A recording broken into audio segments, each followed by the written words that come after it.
Good autumn afternoon, everyone. Daylight savings time just passed. Sunday, November 3rd today. Hope you enjoyed the extra hour of sleep. It's 5 degrees right now, Celsius, in southern Ontario, Canada, and just another garden update here. So this is my strongest Paulownia tomentosa, kind of withering away. At least it got to about a meter high this past growing season.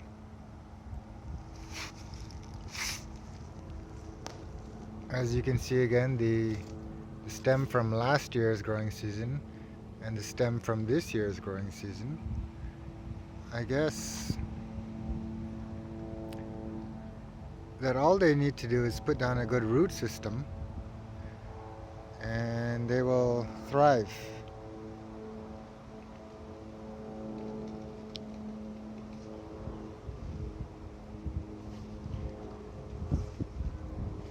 These wind planted,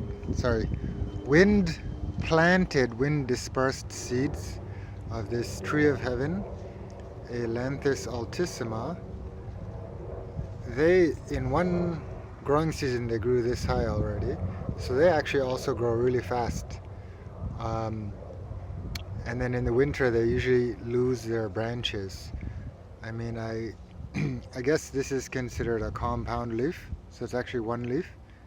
So the whole thing just falls off and then it becomes a stick in the winter, just like the one in the back here. And most people chop these trees down, but I think I'll transplant them somewhere else. And here's another Paulownia tomentosa, which I moved from just over there to over here. And it didn't really continue growing very well.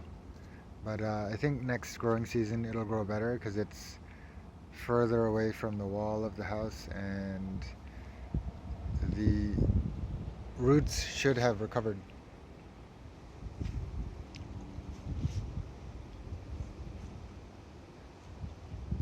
And here is another empress tree, princess tree, Paulownia tomentosa, which I moved and I accidentally stepped on its one of its larger roots, which was kind of crispy like celery. The stem is also kind of crispy like celery before it becomes woody when it's green. But it's hanging on to one leaf, and the only leaf that survived the transplant. And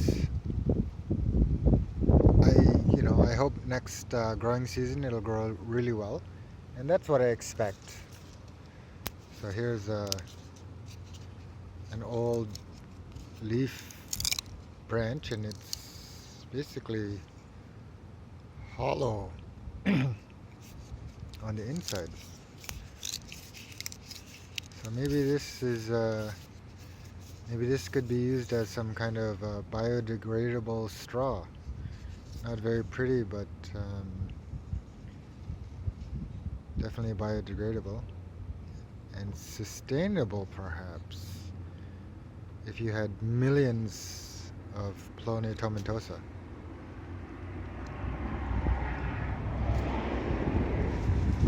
Over here we have Virginia creeper, which has lost all its leaves, but the berries are still hanging on.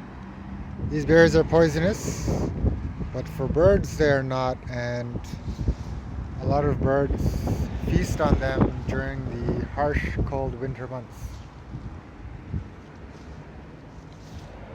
Here is my row of pawpaw trees. They actually still have their leaves, if you can see it amongst all the fallen leaves, but there's 5 of them here.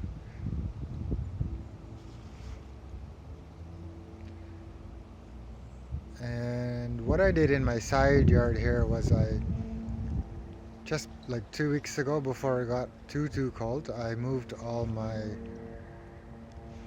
black walnut all to the side yard here, so I have kind of a mini tree plantation. And some of them, well, they're in the process of losing their leaves. Some of them are bare, and some of them still have quite a lot of leaf hanging on. This is the cherry tree I grew from seed. I don't know if it's ever gonna come back. Seems like it's dead, but with plants, you never know. This is a cypress I bought from Canadian Tire for $5. I bought 3 of them. One of them kind of half died but was still half alive. This one I transplanted to a bigger pot. It grew a little more bushy. And another one, I put it on the sidewalk in front of my house and someone took it because I guess they thought I was throwing it away. So yeah, don't put stuff that you want near where the garbage is collected. Here are some apple trees. Again, transplanted them into these 16-liter nursery pots. And also some ginkgo biloba trees. So that one's still green.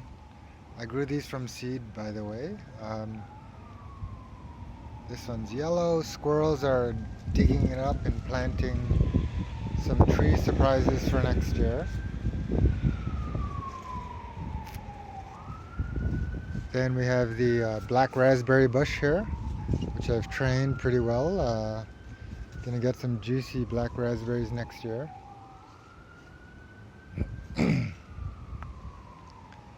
And let's check out my wild garden here. An area around my house which I hadn't mowed since we moved here, so that was basically in 2015. So 4 years has not been mowed. So as you can see, all the grass here, well, there wasn't grass, it was like red gravel, and some grass, but the ground here is all covered in not grass anyway. Mulberry, just wild, and birds planted it in their poop, I assume. This is catalpa, also just planted itself here. But there's only one catalpa, whereas like mulberry there are like several wild ones around. Over here, black walnut. These two just grew in their spots. Though I did move this one a little further away from the house because I want it to grow massive and without pruning. And this long stick over here, which is actually now leaning after the wind and rainstorm in southern Ontario, but that's okay. It's mulberry as well, and it's a lot smaller than it once was because I moved it from its position in the back, at the back of the house. And you know, a lot of the branches died, but it eventually recovered. It took about 1 or 2 months to recover, but it was too close to the house anyway. And there's one of the larger leafless black walnut. So that's awesome because it's about 3 meters high now.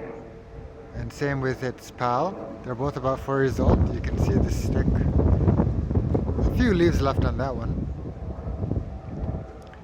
And there's a mulberry again. And this mulberry, interestingly, it grew to this size, about 1 meter, in just this past summer.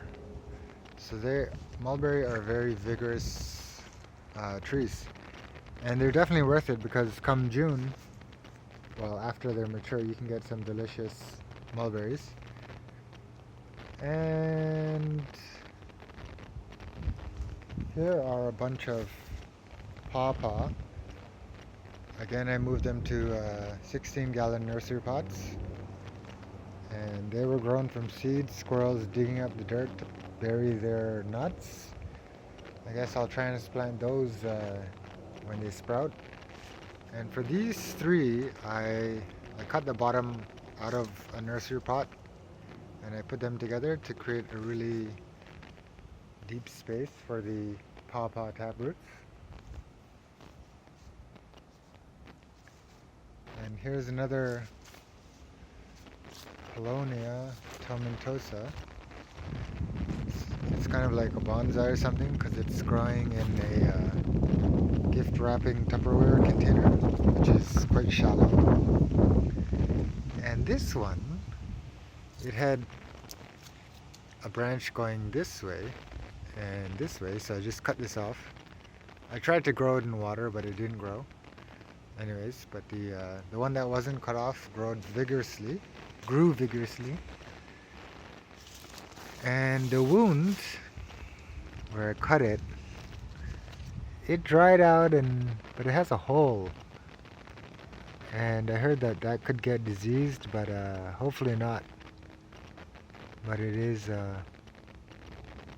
kind of like a hole. Maybe it's sealed up further in, I'm not sure. But you gotta only trim it when there's enough growing season left for it to heal. It's best not to trim your trees when they're ready to go dormant for fall. And over here we have the Korean pine that I bought 2 years ago, and they grew somewhat. For this one, it definitely wasn't this side branch here or here, and it was only about this tall, but it grows really slow. Apparently it's going to take about 15 more years to produce pine cones, and they were already about 4 years old when I bought them. So those are planted in the ground the same growing season that I bought them. But unfortunately, this Korean pine, I put it in this pot, and I thought it would be okay, but it completely died. And the pot itself cracked and broke, I guess, due to expansion and stuff. And over here, this tree also growing wild is bitternut.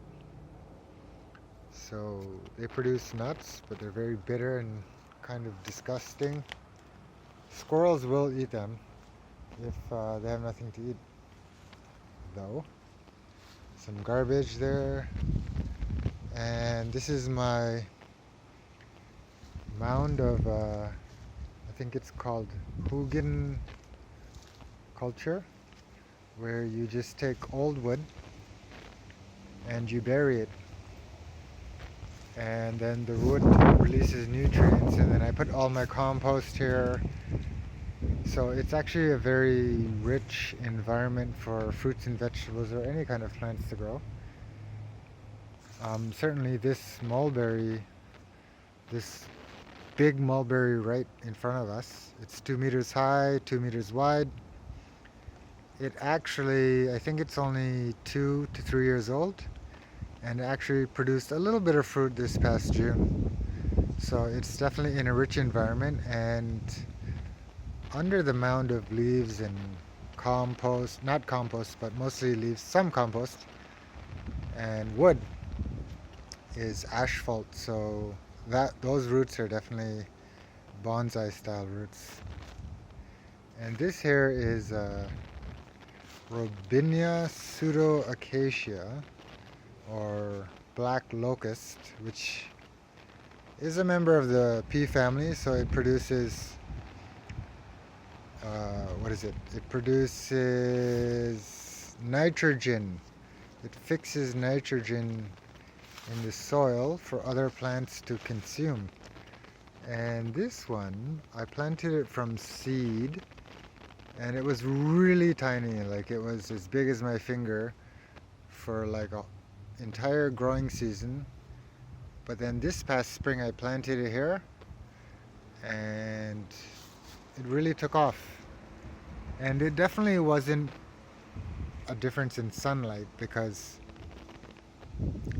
it was kind of in the same spot the whole time, but definitely over here provided it room to stretch out, like in terms of soil, the roots to stretch out, and then also nutrients, because definitely back here is more nutrient rich than where I had it planted. So probably more about the nutrients than anything else. And that's all for today. It's getting really cold out here. So I hope you guys have a great fall and enjoy the sunniness today. Let's take a look at these black walnut trees from which all my black walnut trees came from. So take care and have a great November.